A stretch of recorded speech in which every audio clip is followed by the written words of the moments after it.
Hello दोस्तों, आप सभी का स्वागत है me and my two class के अंतर्गत। और हम बात करने वाले हैं राजस्थान के अंतर्गत जो कॉमन एलिजिबिलिटी टेस्ट होता है CET। तो उन CET एग्ज़ाम के बारे में बता रहे हैं और वो चीज़ जो आपको जानना है, क्योंकि ये एग्ज़ाम अब कब होगा उसके बारे में भी बताने वाला हूँ और इससे जुड़ी पूरी जानकारी, क्योंकि आपको राजस्थान की जॉब के लिए एलिजिबल होना है। क्योंकि दो CET एग्ज़ाम होते हैं, एक तो 10+ होता है, मतलब 10+2 यानी 12th लेवल के बाद, और एक होता है ग्रेजुएशन के बाद। तो दोनों पास आउट होना ज़रूरी है, कंपलसरी है। तो इसी के बारे में डिटेल से बात करने वाले हैं। तो जैसे कि CET का मतलब ही है कॉमन एलिजिबिलिटी टेस्ट।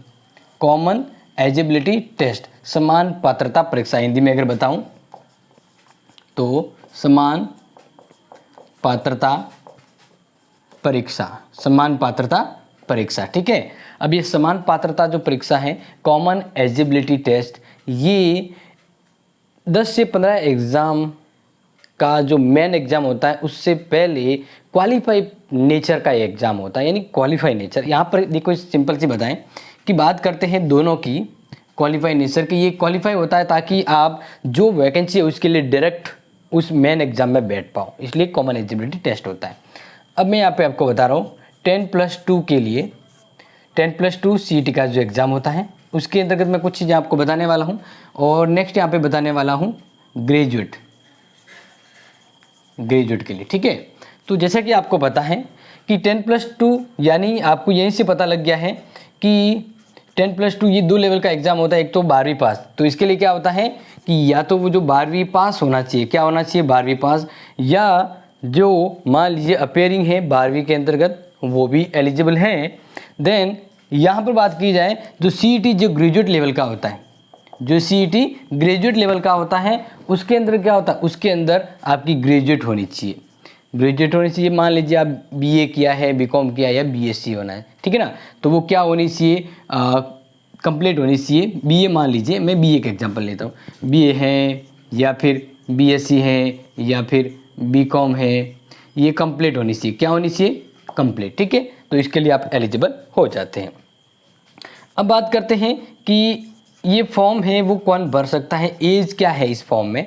तो इस फॉर्म की अगर एज की बात करें, दोनों में 18 से लेकर 40 वर्ष तक का जो कैंडिडेट है वो अप्लाई कर सकता है। सेम कंडीशन यहाँ पर भी है, 18 to 40 ईयर। ठीक है, अब यहाँ पर ये है कि अगर किसी की उम्र को लेकर यहाँ पर छूट भी होती है, मतलब कहने का यहाँ पर मीन्स है कि जैसे SC ST OBC वगैरह जो आरक्षित जो वर्ग होते हैं ना कैटेगरी वाइज, उन्हें छूट भी दी जाती है, 3 साल 5 साल इस प्रकार से छूट होती है। तो ये आप ध्यान रख सकते हैं। ठीक है, अब देखो, अब बात करते हैं कि ये जो CET एग्ज़ाम है वो अगर आप एक बार क्वालिफाई हो जाते हैं, क्वालिफाई का मतलब है आपको 40% मार्क्स लाने होते हैं। कितने लाने होते हैं, 40% मार्क्स, तो आप एलिजिबल हो जाते हैं। फिर वो आगे आप जो मेन एग्ज़ाम होते हैं उसके लिए क्वालिफाई हो पाते हैं। ठीक है, तो ये ध्यान रखिएगा। अब अगर आप पे बताएं तो आपका ये जो फॉर्म है वो कब होगा, क्योंकि अभी जैसे मान लीजिए आचार संहिता लगने वाली है, तो अभी तो ये फॉर्म CET का आएगी नहीं वैकेंसी।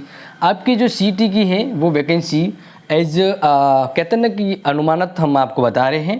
तो ये जो CET की जो वैकेंसी है वो जनवरी और फरवरी के मध्य आ सकती है। इससे पहले CET ना तो नोटिफिकेशन आ सकता है ना एग्ज़ाम हो सकता है। ठीक है, तो ये ध्यान रखिएगा, जनवरी फरवरी 24। ओके, तो ये एक सेट बना दिया। तो अब ये क्या है कि अगर आपको CET की तैयारी करनी है तो एक महीने में तो तैयारी होती नहीं है, आपको अच्छे से तैयारी करनी होती है। इसलिए ये वीडियो में अभी आपकी बेसिक नॉलेज के लिए बता रहा हूँ। अब देखो, यहाँ पर मैं आपको एज इसका एग्ज़ाम पैटर्न बता देता हूँ। क्या बता देता हूँ आपको, एग्ज़ाम पैटर्न के बारे में। ठीक है, तो दोनों के एग्जाम पैटर्न के बारे में बताया। तो देखो, ये इनमें क्या फ़र्क होता है कि इसका लेवल थोड़ा अप होता है, इसका लेवल थोड़ा इजी होता है। पेपर का लेवल क्या होता है, इजी होता है, बस यही फ़र्क होता है। अब इसमें एक्चुअल में होता क्या है कि जो क्वेश्चंस होते हैं टोटल वो होते हैं आपकी 150 क्वेश्चंस होते हैं। और बात करें पर क्वेश्चंस, पर जो क्वेश्चंस होता है वो पर क्वेश्चन होता है 2 नंबर का। कितने नंबर का होता है, 2। इस अकॉर्डिंग आपका जो पेपर होता है टोटल ये जो एग्ज़ाम जो पेपर होता है इसमें ये 300 मार्क्स का होता है। कितने मार्क्स का होता है? 300 मार्क्स का होता है। दोनों के लिए सेम ही है।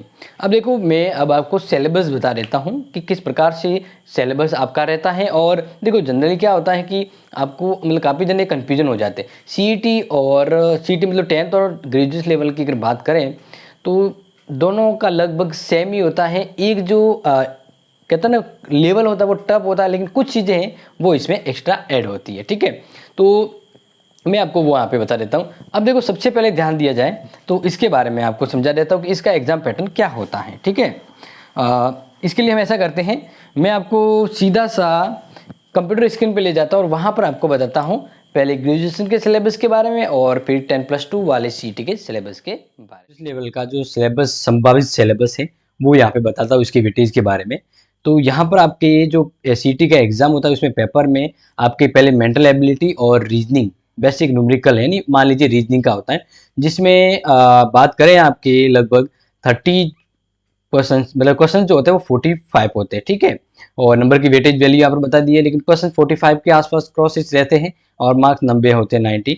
इसके अलावा बात करें इसमें फिर जनरल साइंस होती है, हिस्ट्री, पॉलिटिकल, ज्योग्राफी, इंडिया के related and general knowledge current affair, इन सब को मिलाकर आपके लगभग 38 या मतलब मुझे हम अगर आप बात करें तो क्वेश्चंस का वेटेज 25 रहता है और नंबर 76 के आसपास बात करें।